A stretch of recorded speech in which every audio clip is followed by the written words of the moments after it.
매화는 한밤중에 등잔불을 낮추다가 낡은 거울 속에서 자기 얼굴이 아닌 다른 여인의 얼굴을 보았다. 그 얼굴은 숨을 쉬는 사람처럼 선명하지 않았지만 흐린 청동빛 사이로 오래전 장터에서 사라진 동생 다니의 눈매와 너무 닮아 있었다. 매화는 손에 들고 있던 등잔을 떨어뜨릴 뻔했다. 그녀의 방에는 어머니의 낮은 기침소리와 바람에 흔들리는 창호지 소리뿐이었고 누군가 숨어 있을 만한 틈도 없었다. 거울은 낮에 장터 끝 노점에서 산 물건이었다. 노파는 오래된 혼례 물건이라며 싼 값에 넘겼고 매화는 병든 어머니의 머리를 빗겨드리려고 그것을 샀다. 그러나 밤이 되자 거울은 산 사람의 얼굴을 돌려주지 않았다. 매화가 몸을 비켜도 그 얼굴은 그대로 남았고 등잔불을 조금 올리자 입술 아래 희미한 점 하나가 드러났다. 다니의 얼굴에도 바로 그 자리에 작은 점이 있었다. 매화는 거울을 천으로 덮으려다가 손을 멈췄다. 무서움보다 먼저 올라온 것은 오랫동안 눌러두었던 후회였다. 3년 전 장터에서 다니를 놓친 뒤 그녀는 매일 밤 마지막으로 본 동생의 뒷모습을 떠올렸다. 그런데 지금 그 낡은 거울은 잊으려 해도 잊을 수 없던 얼굴을 다시 어둠 속에서 끌어내고 있었다. 그날 낮장터는 평소보다 붐볐다. 비가 멎은 뒤라 산골 사람들은 묵은 나물과 다른 집신, 보리쌀과 헌 옷가지를 들고 나와 서로의 부족한 것을 바꾸었다. 매화는 어머니 약값을 아끼려고 장터 끝 헌 물건 노점을 둘러보았다. 그곳에는 깨진 그릇, 손잡이가 빠진 부채, 녹슨 비녀, 주인이 바뀐 지 오래된 나무함이 뒤섞여 있었다. 낡은 거울은 그 틈에서 거의 버려진 물건처럼 놓여 있었다. 청동 표면은 군데군데 흐리고 테두리에는 손톱으로 긁은 듯한 가는 자국이 많았다. 노파는 그 거울을 오래 들여다보면 마음이 약한 사람은 좋지 않다고 했지만 곧바로 값을 깎아주었다. 매화는 그 말이 물건을 비싸게 보이게 하려는 장사꾼의 수작이라고만 여겼다. 거울 뒷면에는 붉은 오칠이 아주 얇게 남아 있었고 작은 꽃잎 문양처럼 보이는 칼금이 둥글게 이어져 있었다. 매화는 그것이 장식이라 생각했다. 그러나 노파가 거울을 싸주며 장터가 파하기 전에 꼭 집으로 돌아가라는 눈빛을 보였을 때 매화는 잠깐 이상한 기분을 느꼈다. 그 눈빛은 물건을 판 사람의 안도감이라기보다 오래 붙들고 있던 짐을 남에게 넘긴 사람의 두려움에 가까웠다. 첫날 밤 거울에 비친 얼굴은 다니와 닮은 소녀였다. 둘째 날 밤 매화가 다시 등잔을 켜자 거울 속에는 주름 깊은 중년 여인의 얼굴이 떠올랐다. 셋째 날에는 어린 사내아이의 옆얼굴처럼 보이는 형상이 나타났다. 이상한 것은 얼굴들이 서로 다르면서도 모두 같은 방향을 바라보고 있다는 점이었다. 그들은 거울을 보는 매화를 바라보지 않았다. 마치 장터의 어느 길목을 향해 마지막으로 고개를 돌린 사람들처럼 모두 오른쪽 아래를 향해 눈을 내리고 있었다. 매화는 귀신이 사람을 부르는 이야기들을 들어본 적이 있었지만 그 얼굴들에서 느껴진 것은 원함보다 더 이상한 침묵이었다. 그 침묵은 살려달라는 소리도 데려가 달라는 소리도 아니었다. 누군가 자기 이름을 제대로 불러주기를 기다리는 사람들의 표정 같았다. 매화는 겁이 났지만 거울을 깨트리지 않았다. 만약 저 얼굴 중 하나가 정말 단이라면 깨진 거울과 함께 마지막 흔적마저 사라질 수 있었다. 그녀는 등잔불의 높이를 조금씩 바꾸어 보았다. 불빛이 낮을 때는 아무것도 없었고 불빛이 거울 옆을 비스듬히 스칠 때 얼굴의 윤곽이 다시 나타났다. 그때 매화는 첫 증거를 보았다. 얼굴은 거울 안에서 살아 움직인 것이 아니라 청동 표면 깊은 곳에 아주 얕게 새겨진 선이 불빛을 받아 드러난 것이었다. 매화는 거울을 창가로 옮겨 새벽빛에 비춰보았다. 밤에는 얼굴처럼 보였던 흔적들이 낮에는 흐린 얼룩과 흠집으로만 남아 있었다. 그러나 등잔불을 비스듬히 대자 선들은 다시 눈썹과 코끝, 턱선의 모양으로 이어졌다. 첫 반전은 그 순간 분명해졌다. 거울은 귀신이 깃든 물건이 아니었다. 누군가가 청동 표면과 뒷면에 보일 듯 말 듯한 칼금을 새겨두고 등잔불의 각도에 따라 다른 얼굴들이 나타나도록 만든 물건이었다. 얼굴이 날마다 바뀐 것은 매화가 불빛을 놓은 자리와 거울이 기울어진 각도가 달랐기 때문이었다. 매화는 뒷면의 붉은 오칠을 손톱으로 살짝 밀어보았다. 오래 묵은 오칠 아래에는 점과 짧은 선이 반복되어 있었다. 글자는 아니었지만 아무렇게나 긁은 흔적도 아니었다. 매화는 그것이 무언가를 세기 위한 표시라고 느꼈다. 그때 어머니가 방 안에서 힘겹게 몸을 일으켰다. 어머니는 거울의 붉은 칠을 보자 오래전 장터에서 사라진 다니가 마지막으로 들고 있던 헝겊에도 같은 붉은 칠이 묻어 있었다는 기억을 어렵게 꺼냈다. 매화는 숨을 삼켰다. 거울은 다니를 부르는 물건이 아니라 다니가 사라진 길목을 알고 있는 물건일 수 있었다. 3년 전 다니는 장터에서 새댁들이 쓰는 붉은 댕기를 구경하다가 사라졌다. 그날 매화는 약재값을 흥정하느라 잠시 동생의 손을 놓았고 돌아보았을 때 다니는 사람들 사이에서 사라져 있었다. 처음에는 길을 잃은 줄 알았다. 그러나 저녁이 되어도 다니는 돌아오지 않았고 장터 문이 닫힌 뒤에도 아무도 그 아이를 보았다고 나서지 않았다. 관아는 장터에서 사라진 아이가 한둘이 아니라며 흉년 뒤 떠도는 무리에 섞였을 가능성이 크다고 했다. 그 말은 책임을 덜기 위한 말이었지만 가난한 집은 그것을 반박할 힘이 없었다. 매화는 그날 이후 장터 끝 골목을 피해 다녔다. 어머니는 다니가 돌아올 때 먹일 쌀을 조금씩 따로 두었고 그 쌀은 해마다 줄어들었지만 완전히 비지 않았다. 낡은 거울이 다니의 얼굴과 닮은 모습을 비춘 밤, 매화는 그 쌀독을 열었다. 바닥에는 마른 쌀 한 줌과 낡은 붉은 실 한 가닥이 남아 있었다. 다니가 사라진 날 머리에 묶고 있던 댕기의 실이었다. 매화는 그 실을 거울 뒷면의 붉은 오칠 옆에 대어 보았다. 색은 완전히 같지 않았지만 같은 장터에서만 쓰는 값싼 염료의 탁한 빛이 닮아 있었다. 다니의 실, 거울의 오칠, 그리고 장터 노점의 노파는 이제 하나의 선으로 이어지고 있었다. 다음 장날 매화는 거울을 천에 싸들고 다시 장터 끝 노점으로 갔다. 그러나 노파가 있던 자리는 비어 있었다. 그 자리에는 깨진 사기 그릇 몇 개와 썩은 멍석 조각만 남아 있었다. 주변 상인들은 노파를 오래전부터 보았다고도 했고 며칠 전 처음 보았다고도 했다. 말들이 서로 맞지 않았다. 포목전 주인은 그 노파가 장터에 붙은 떠돌이일 뿐이라며 낡은 거울 따위에 마음을 쓰지 말라고 했다. 하지만 그의 말투는 지나치게 빠르고 눈은 매화의 천보따리를 잡고 따라왔다. 매화는 거울을 더 단단히 품었다. 포목전 안쪽에는 붉은 오칠을 한 나무 함들이 여러 개 쌓여 있었고 그 중 하나의 모서리에는 거울 뒷면과 같은 꽃잎 모양 칼금이 있었다. 매화는 그것을 못 본 척하고 지나갔다. 장터 사람들은 거울 이야기를 꺼내면 재수 없는 물건이라며 피했지만 피하는 방식이 모두 같았다. 그들은 거울을 두려워한다기보다 거울이 어디서 왔는지를 아는 사람처럼 입을 다물었다. 매화는 장터를 빠져나오기 전 노파가 앉았던 자리에 손을 넣어 보았다. 멍석 아래에는 아주 작은 청동 가루와 흰 종이 조각이 남아 있었다. 종이에는 이름은 없고 점과 선만 찍혀 있었다. 매화는 집으로 돌아와 종이 조각과 거울 뒷면의 점과 선을 나란히 놓았다. 둘은 완전히 같은 문양은 아니었지만 반복되는 순서가 닮아 있었다. 짧은 선 셋 뒤에 점 하나, 둥근 흠집 뒤에 긴 선 하나, 그리고 다시 점 둘이 이어지는 식이었다. 매화는 글을 깊이 배운 적은 없었지만 배틀 무늬와 곡식셈을 통해 반복되는 표식의 의미는 알 수 있었다. 그것은 장식이 아니라 순서를 나타내는 기호였다.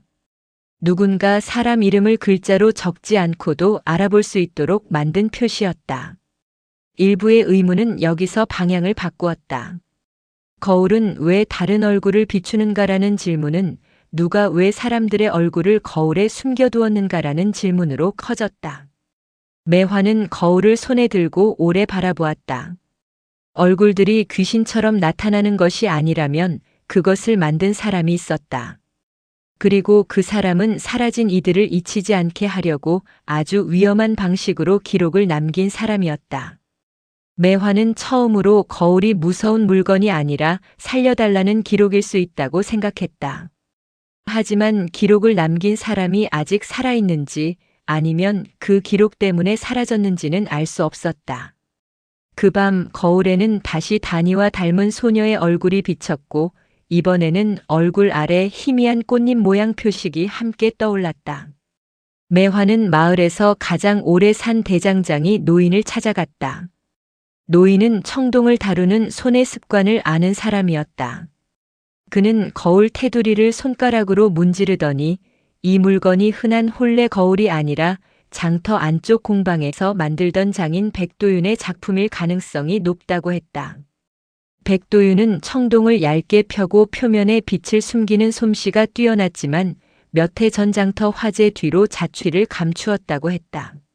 사람들은 그가 빚을 갚지 못해 도망쳤다고 말했지만 노인은 그렇게 믿지 않았다. 백도윤은 자기 이름이 들어간 물건을 아무데나 버리는 사람이 아니었고 물건 하나에도 사람의 사연을 새겨 넣던 고집스러운 장인이었다. 매화는 거울 뒷면의 꽃잎 모양 칼금을 노인에게 보였다. 노인은 그 문양이 장식이 아니라 장인의 숨은 표식이라고 했다. 겉으로 보면 꽃잎이지만 실제로는 사람 수와 순서를 가리키는 기호라는 뜻이었다. 매화의 마음은 무거워졌다. 다니가 사라진 때와 백도윤이 사라진 때가 거의 같았다. 장터에서 사라진 것은 아이 하나가 아니었고 장인 하나도 아니었다. 누군가가 사람을 지우는 동안 그 일을 알아차린 사람도 함께 지워졌을 가능성이 있었다. 백도윤의 공방은 장터 뒤편 좁은 골목 끝에 있었다. 문은 오래전에 봉해진 듯 보였지만 자물쇠는 새 것이었다. 매화는 골목의 그림자에 몸을 숨기고 사람들이 지나가기를 기다렸다. 해가 기운 뒤 그녀는 문틈 아래로 떨어진 청동 가루를 보았다. 공방이 완전히 버려졌다면 새 가루가 남을 리 없었다. 안에는 누군가 드나든 흔적이 있었다. 매화는 옆집 담장이 무너진 곳을 통해 뒤뜰로 들어갔다. 공방 안은 먼지가 쌓였지만 작업대 한쪽만은 닦인 듯 깨끗했다. 그 위에는 거울을 고정하던 나무 틀과 얇은 칼, 붉은 오칠이 말라붙은 작은 접시가 놓여 있었다. 벽에는 얼굴을 그리다 맞먹선 종이가 여러 장 붙어 있었고 그중 몇 장은 찢겨 나간 자국이 남아 있었다. 매화는 종이 하나를 조심스럽게 펼쳤다. 거기에는 다니와 닮은 소녀의 눈매가 있었다. 완성된 초상은 아니었다. 그러나 사람을 기억하려고 반복해서 그린 선이었다. 매화는 그 순간 무릎이 풀릴 뻔했다. 동생은 꿈속에서 돌아온 것이 아니었다. 누군가 동생의 얼굴을 실제로 보았고 그것을 거울에 숨겨두었다. 매화가 공방을 빠져나오려 할 때 장터 포목전 주인이 골목 입구에 나타났다. 그는 공방이 위험한 곳이라며 오래된 물건에 마음을 빼앗기면 집안이 더 어려워진다는 식으로 매화를 타이르려 했다. 그러나 그의 시선은 매화가 들고 있는 거울에만 꽂혀 있었다. 그는 백도윤이 빚을 지고 도망쳤고 그가 만든 물건들은 이미 모두 처분되었다고 말했다. 그 말은 대장장이 노인의 이야기와 달랐다. 노인은 백도윤이 자기 물건을 버리는 사람이 아니라고 했고 공방 안에는 최근까지 누군가 거울을 손댄 흔적이 있었다. 매화는 포목전 주인의 손가락을 보았다. 손톱 밑에는 붉은 오칠이 아주 얇게 끼어 있었다. 포목을 다루는 사람이 굳이 청동 거울에 쓰이는 오칠을 묻힐 이유는 없었다. 그는 장터의 천과 함을 팔 뿐 아니라 사라진 물건들의 흔적을 지우는 일에도 손을 댄 사람이었다. 매화는 그 자리에서 따지지 않았다. 대신 공방벽에서 떼어온 초상 종이를 품속 깊이 넣었다. 첫 번째 거짓말은 백도윤이 도망쳤다는 말이었다. 그러나 거짓말은 늘 진실을 가리기 위해 가장 먼저 만들어지는 담이었다. 집으로 돌아온 매화는 초상 종이를 어머니 앞에 펼쳤다. 어머니는 오래 병을 앓아 눈이 흐렸지만 종이에 그려진 소녀의 눈매를 보자 몸을 떨었다. 단이의 얼굴이라고 단정하지는 못했지만 그 아이가 장터에서 사라지기 며칠 전부터 누군가 그녀를 지켜보았다는 기억을 꺼냈다.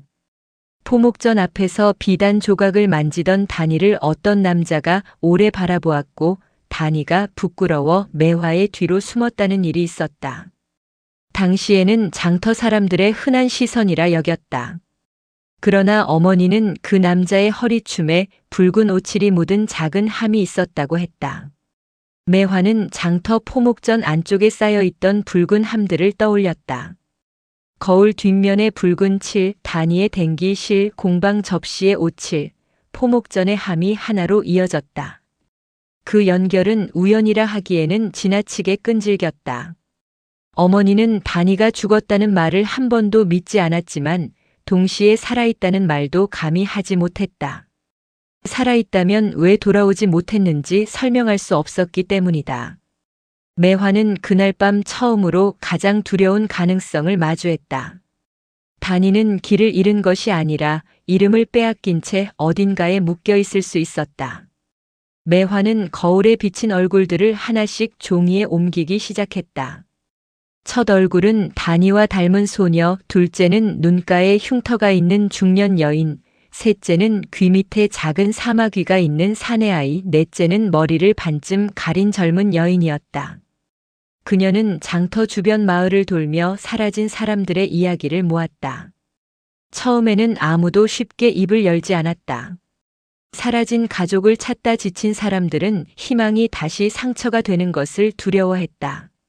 그러나 매화가 거울을 보여주지 않고 얼굴의 특징만 조심스럽게 묻자 한 집에서 중년 여인의 이름이 나왔다. 그녀는 장터에서 약재를 사러 갔다가 돌아오지 않은 순덕이었다. 다른 집에서는 사내 아이의 사마귀 이야기를 듣고 울음을 삼켰다. 그 아이는 포목전 뒤에서 심부름을 하던 길에 사라진 만석이었다. 얼굴들은 우연한 환영이 아니었다. 장터에서 사라진 사람들의 흔적이었다. 거울은 밤마다 다른 얼굴을 비춘 것이 아니라 한 장의 거울 속에 여러 사람의 잊힌 모습을 숨겨두고 있었다. 이부의 끝으로 갈수록 사건은 더 커졌다. 단이를 찾는 한 가족의 슬픔은 장터를 지나간 여러 집의 상실과 맞물리기 시작했다. 매화는 포목전 뒤 창고가 장터에서 가장 수상한 장소라고 판단했다. 낮에는 비단과 무명, 솜과 댕기가 오가는 곳이었지만 밤에는 수레가 조용히 드나들었다. 창고 문 아래에는 장터 흙과 다른 검은 진흙이 묻어 있었다. 그 진흙은 산길 쪽에서 내려오는 물가의 흙과 닮았다. 매화는 창고 옆에 쌓인 빈 나무 함들 사이에서 작은 이름표 하나를 발견했다. 이름표에는 글자가 없고 꽃잎 모양 표식과 짧은 선 3개가 새겨져 있었다. 거울 뒷면에서 본 표식과 같은 방식이었다. 포목전은 옷감을 파는 곳이 아니라 사람을 새 이름으로 갈아입히는 첫 관문일 수 있었다. 사라진 사람들은 이곳에서 낡은 옷을 벗기고 다른 곳으로 보내질 준비를 했을 것이다. 매화는 숨이 막혔지만 증거를 품에 넣었다. 그때 창고 안에서 희미한 기침 소리가 들렸다. 사람의 기침이었다. 그녀는 문틈으로 안을 보려 했지만 안쪽에서 누군가 급히 물건을 끄는 소리가 났다. 매화는 그 자리에서 물러섰다. 지금 들어가면 한 사람은 볼 수 있어도 그 사람을 옮기는 길 전체는 놓칠 수 있었다. 포목전 창고를 감시하던 셋째 날 밤 매화는 수레 하나가 장터 뒤 물길로 빠져나가는 것을 보았다. 수레에는 옷감 꾸러미가 실린 것처럼 보였지만 아래쪽에는 사람을 앉힐 수 있을 만큼 빈 공간이 있었다. 수레가 떠난 뒤 매화는 창고 옆 물통 뒤에서 젖은 장부 조각을 발견했다. 장부에는 물건 이름이 적혀 있지 않았다. 대신 표식, 나이, 키, 흉터, 가족수, 빚의 유무 같은 내용이 적혀 있었다. 그것은 물건 장부가 아니라 사람을 물건처럼 분류한 기록이었다. 매화는 손이 떨려 글자를 제대로 읽을 수 없었다. 그러나 표식 하나가 거울 뒷면에 단이 얼굴 아래 있던 꽃잎 표식과 같다는 것만은 알아보았다. 이부의 끝에서 가장 큰 의문이 생겼다. 누가 장터에서 사람들을 골라냈고 그들을 어디로 보냈는가? 포목전 주인이 그 일을 혼자 했을 리 없었다. 장부에는 관아에서 쓰는 종이와 같은 물종이가 섞여 있었고 모서리에는 공식 도장처럼 보이는 흐린 흔적이 있었다. 사라진 얼굴들은 장터의 어둠만이 아니라 낮의 문서 속에서도 지워지고 있었다. 매화는 백도윤이 살던 폐가를 찾아갔다. 공방과 달리 폐가는 장터에서 조금 떨어진 대나무 숲 뒤에 있었다. 집은 비어 있었지만 안방 벽에는 거울 크기와 같은 둥근 먼지 자국이 남아 있었다. 누군가 그곳에 거울을 걸어두었다가 급히 떼어간 흔적이었다. 장롱 아래에는 불에 그을린 종이 묶음이 숨겨져 있었다. 대부분은 읽을 수 없을 만큼 타버렸지만 한 장에는 백도윤의 손글씨가 남아 있었다. 그는 사람들의 얼굴을 잊지 않기 위해 거울에 빛의 기록을 남긴다고 적어두었다. 매화는 그 문장을 보고 오래 움직이지 못했다. 백도윤은 도망친 장인이 아니었다. 그는 장터에서 사라진 이들을 보았고 이름을 바로 적으면 빼앗길 것을 알았기에 얼굴과 표식을 거울에 나누어 숨긴 사람이었다. 그의 기록은 완전하지 않았다.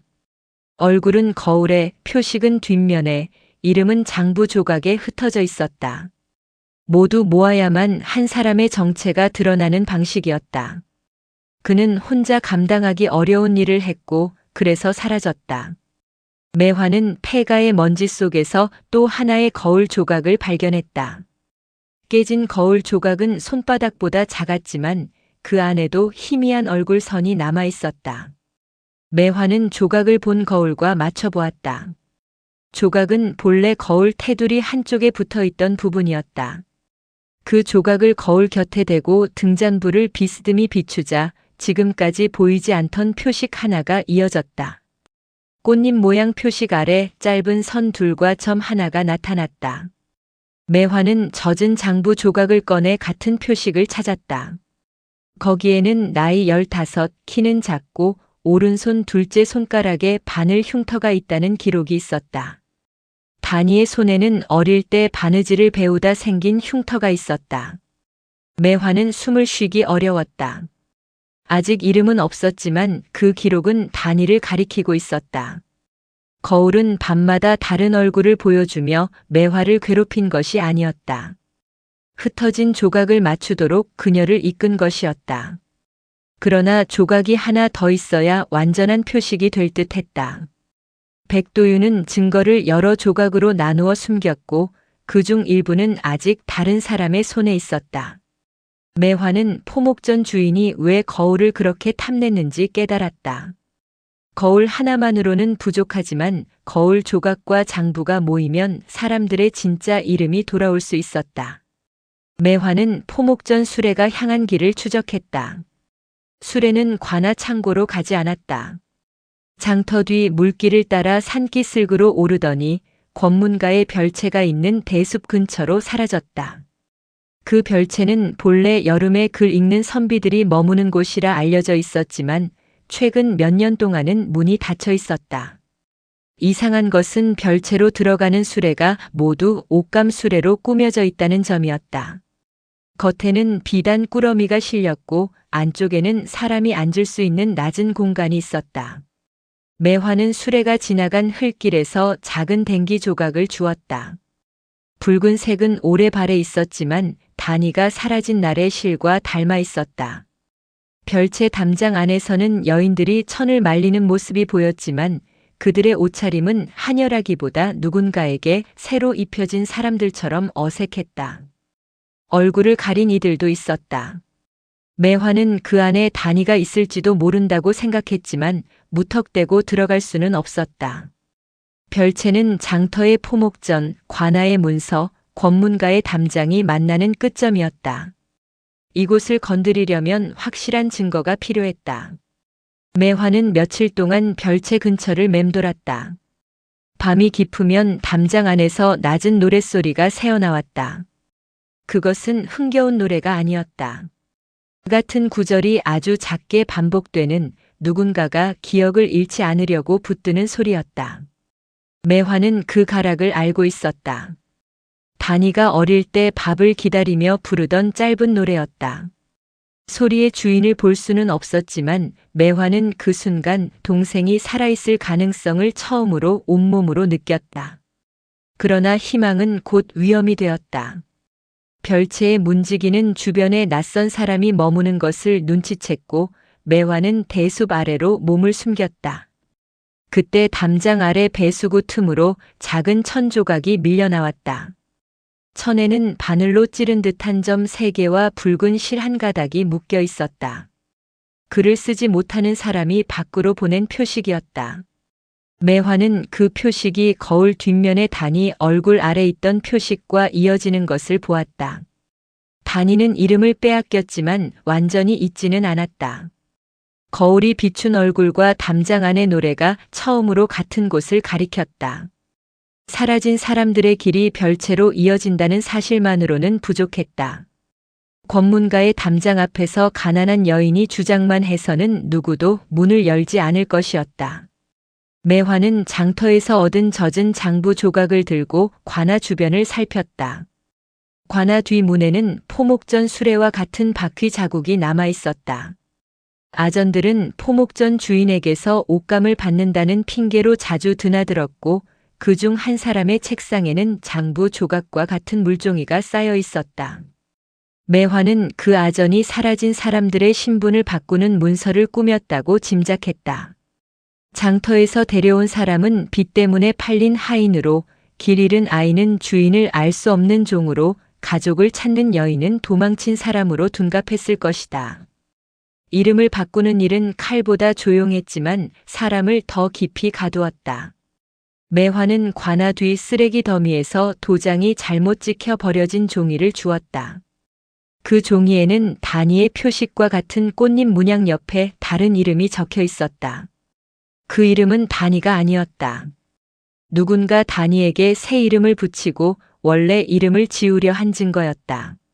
매화는 집으로 돌아와 모든 증거를 한자리에 펼쳤다. 낡은 거울, 깨진 조각, 백도윤의 불탄 기록, 젖은 장부, 포목전 이름표, 별채 담장 아래에서 나온 천 조각, 관아 뒤에서 주운 잘못 찍힌 문서가 바닥을 채웠다. 하나하나만 보면 모두 우연처럼 보일 수 있었다. 그러나 표식이 같은 순서로 반복되고 붉은 오칠과 꽃잎 칼금이 같은 길을 가리키자 사건은 하나의 모양을 갖기 시작했다. 매화는 거울을 가운데 두고 등잔불을 낮게 비추었다. 그러자 여러 얼굴의 윤곽이 겹쳐 보였고 깨진 조각을 곁에 대자 다니의 얼굴 아래 끊겼던 표식이 완성되었다.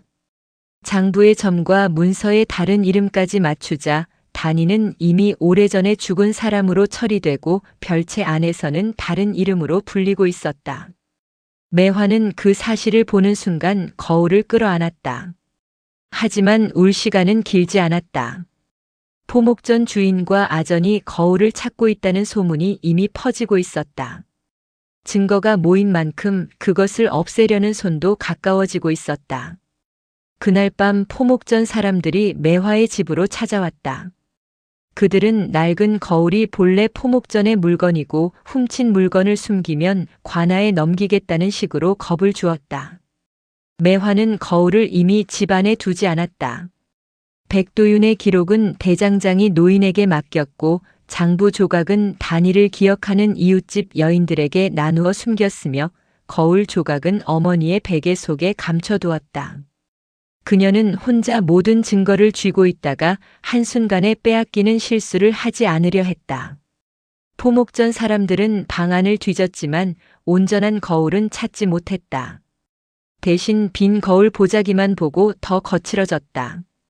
매화는 그들이 떠난 뒤에도 몸을 떨었지만 더 이상 물러설 수 없었다. 백도윤이 거울에 얼굴을 숨긴 이유도, 단이가 담장 아래 1000조각을 밀어낸 이유도, 사라진 가족들이 오래 침묵 속에서 버틴 이유도 결국 누군가가 증거를 이어주기를 기다렸기 때문이었다. 이제 매화는 장터 사람들을 모아야 했다. 혼자 관하로 가면 미친 여인으로 몰리겠지만 사라진 얼굴을 기억하는 가족들이 함께 가면 이야기는 달라질 수 있었다. 매화가 사람들을 설득하던 밤, 포목전 뒤 창고에 불이 났다. 불길은 천을 태우는 것처럼 빠르게 번졌고 장터 사람들은 물동이를 들고 뛰었다. 포목전 주인은 불이 우연히 난 것처럼 소리쳤지만 불은 가장 안쪽 장부 괴짝이 있던 곳에서 먼저 솟았다. 누군가 증거를 태우려 한 것이었다. 매화는 불길 속으로 뛰어들지 않았다. 대신 창고 뒤 배수로로 돌아갔다. 장부를 숨기거나 버릴 때 가장 빨리 빠져나갈 곳은 그곳이었다. 그녀와 대장장이 노인은 젖은 진흙 속에서 반쯤 탄 괴짝을 끌어냈다. 괴짝 안에는 불에 그을린 이름표와 다른 이름으로 바뀐 문서 조각들이 남아 있었다. 온전한 장부는 아니었지만 거울 표식과 맞출 수 있는 조각들이었다. 삼부의 끝에서 증거는 사라질 뻔했지만 완전히 사라지지 않았다. 오히려 불은 누가 무엇을 가장 두려워하는지를 보여주었다. 그들이 태우려 한 것은 옷감이 아니었다. 장터에서 사라진 사람들의 이름이었다. 매화는 그을린 조각을 품에 넣고 다음 날 아침 관아 마당에서 모든 사람 앞에 그것을 펼치기로 마음먹었다. 다음 날 관아 마당에는 장터에서 가족을 잃은 사람들이 하나둘 모였다. 처음에는 서로의 얼굴을 피하던 이들이 매화가 거울을 천천히 풀어놓자 고개를 들었다. 관아 아저는 낡은 거울과 불탄 종이 몇 조각으로 사람을 찾을 수 없다고 몰아가려 했다. 그러나 매화는 말싸움에 기대지 않았다. 그녀는 등잔불을 비스듬히 세우고 거울 표면에 얼굴들이 드러나게 했다.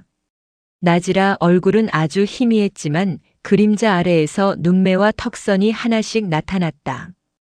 곁에 놓인 깨진 조각을 맞추자 끊어진 표식이 이어졌다. 그 표식은 불탄 장부 조각, 포목전 이름표, 관아 뒤에서 주운 문서와 같은 순서로 반복되었다. 사람들은 처음으로 거울이 괴이한 물건이 아니라 기록이라는 것을 보았다. 얼굴은 감정을 흔들었고 표식은 증거를 만들었다. 매화는 단이의 이름을 직접 크게 부르지 않았다. 대신 단이를 가리키는 바늘 흉터, 붉은 댕기 실 꽃잎 표식, 다른 이름으로 바뀐 문서를 차례로 놓았다. 이름을 빼앗긴 사람은 이름 없이도 자기 흔적을 남기고 있었다. 거울에 비친 둘째 얼굴을 본 한 노인은 다리에 힘이 풀렸다. 그는 그 얼굴이 약재를 사러 갔다 사라진 딸 순덕의 눈과 흉터와 같다는 것을 알아보았다. 어린 사내아이의 옆 얼굴을 본 부부는 귀 밑 사마귀와 짧은 머리선을 보고 오래 참아온 울음을 삼켰다. 매화는 그들에게 거울을 만지게 하지 않았다. 증거가 손상될까 두려워서가 아니라 너무 오래 잃어버린 얼굴을 손끝으로 확인하려는 마음이 사람을 무너뜨릴 수 있음을 알았기 때문이었다. 대신 그녀는 각 가족에게 자신들이 기억하는 특징을 말이 아닌 물건으로 가져오게 했다. 순덕의 어머니는 낡은 비녀를, 만석의 아버지는 아이가 쓰던 작은 노끈을, 매화는 단이의 붉은 실을 내놓았다. 그 물건들은 장부의 표식과 하나씩 맞물렸다. 관아 마당은 더 이상 소문을 다투는 자리가 아니었다. 사라진 사람들의 얼굴과 가족들의 기억이 서로를 증명하는 자리가 되었다.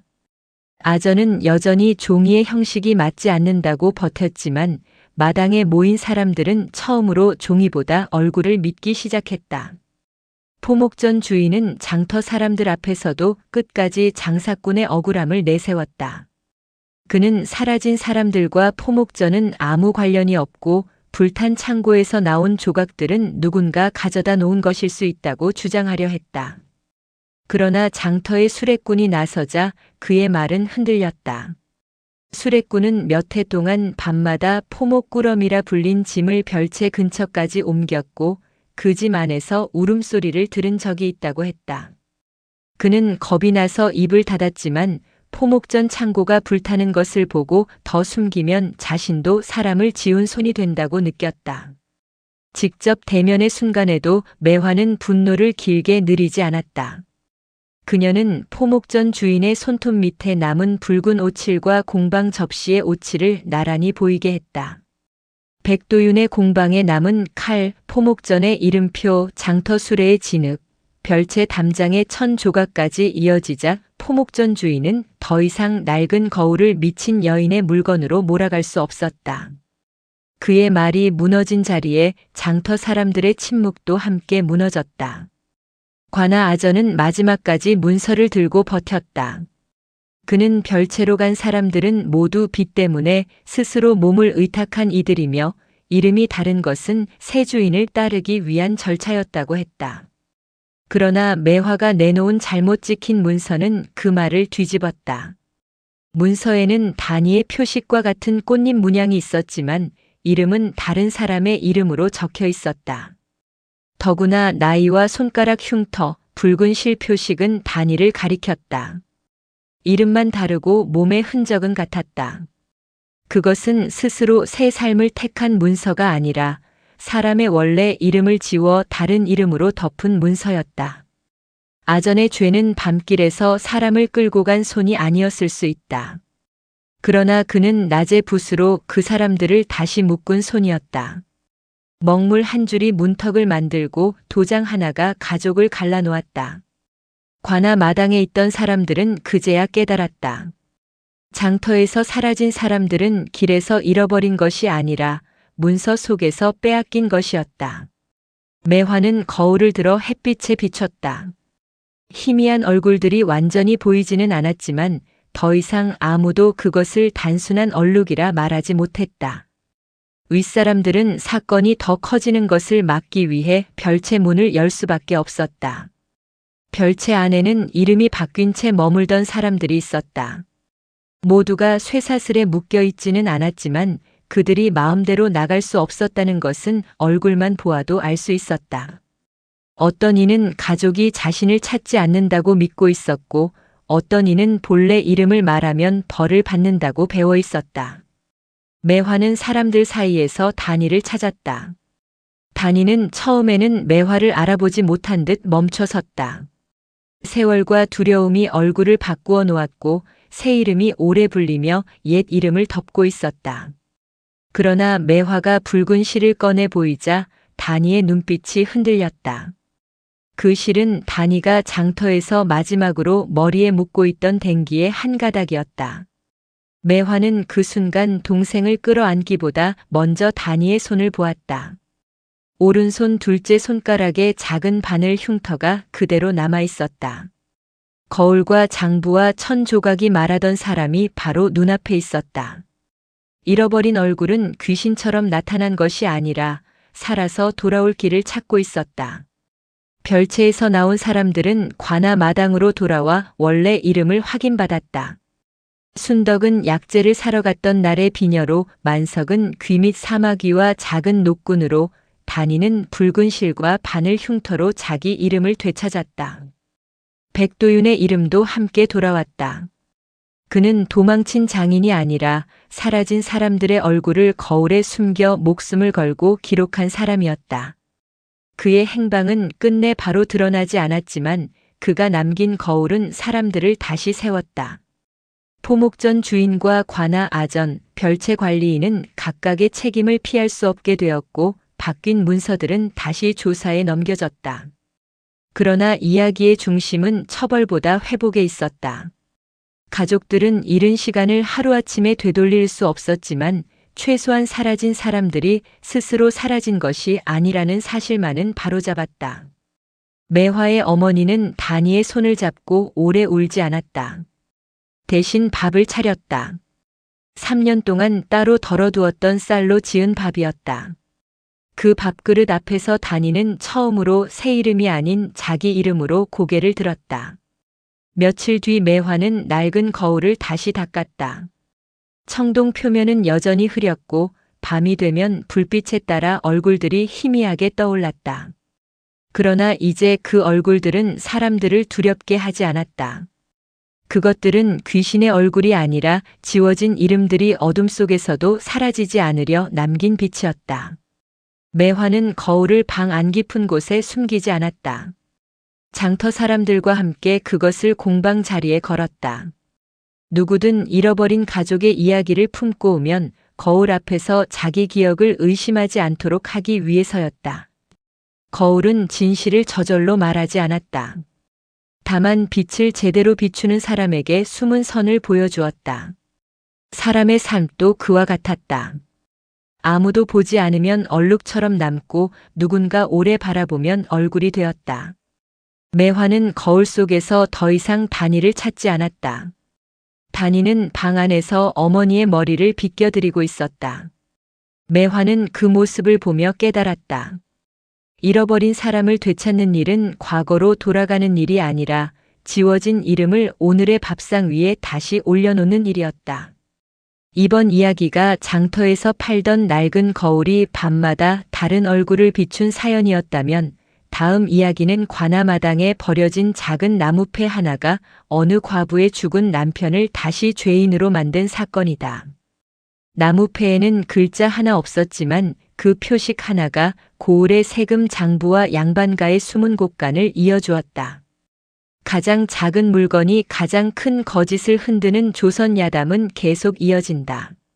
어둠 속에서 달라 보인 얼굴은 사실 빛을 기다리던 이름이었고 낡은 거울이 남긴 마지막 가르침은 분명했다. 사람은 사라져도 누군가 끝까지 기억하면 이름은 완전히 지워지지 않는다.